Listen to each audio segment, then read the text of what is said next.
xubno ka mid ah xildhibaanada golaha wakiilada Somaliland oo maanta socdaal ku yimid magaalada Berbera ee xarunta gobolka Saaxil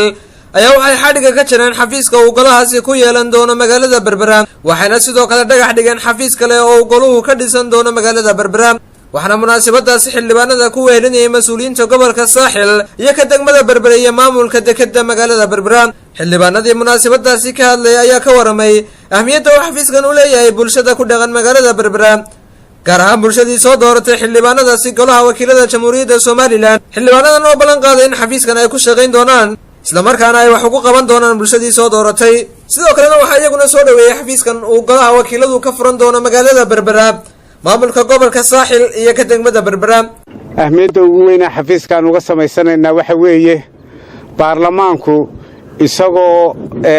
shacbigu soo doortay talooyinkii waddanka lagu dhaqi lahaa ayuu gaadhaa kolkaa dadkii talada loo gaadhayay xeerarka loo samaynayay iyaguna inay ka qayb galaan runtii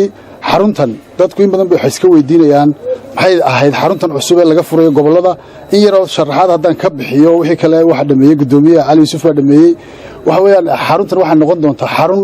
laga helo dhammaan xeerarkii dalka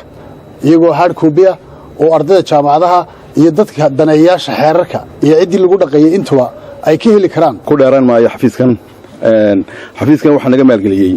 qalabayntiisa iyo kiradiisaba hay-adda UNDP oonu mahadnaqayno mustaqbalkana waxaa noogu jira sida guddoomiyuhu sheegay xafiis ay yeeshaan dhammaan xubnaha ka soo baxay 10 xubnood ee ka soo baxay gobolka Saaxil waxaanu rajaynaynaa maadaama gobolka Saaxil laga furayo xafiiskii baarlamaanka inay shuruucda ku dhaqankeedu nagu soo dhawaato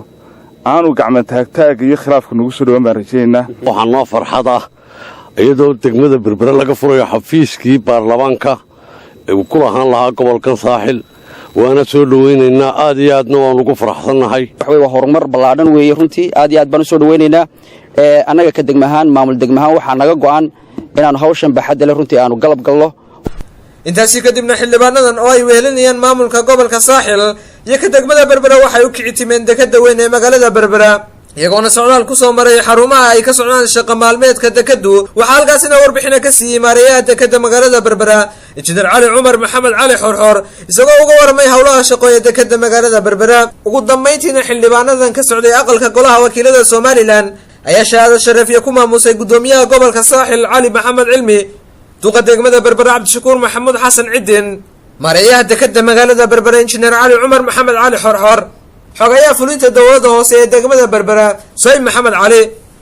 shahaadooyinkaasi oo ay ku tilmaameen xildhibaanadu inay mas'uuliyiintani ku mutaysteen horumarka iyo wada shaqaynta ka dhaxaysa mas'uuliyiintaasi iyo sida ay horumarka u gaarsiiyeen degmada Berbera iyo guud ahaan gobolka Saaxil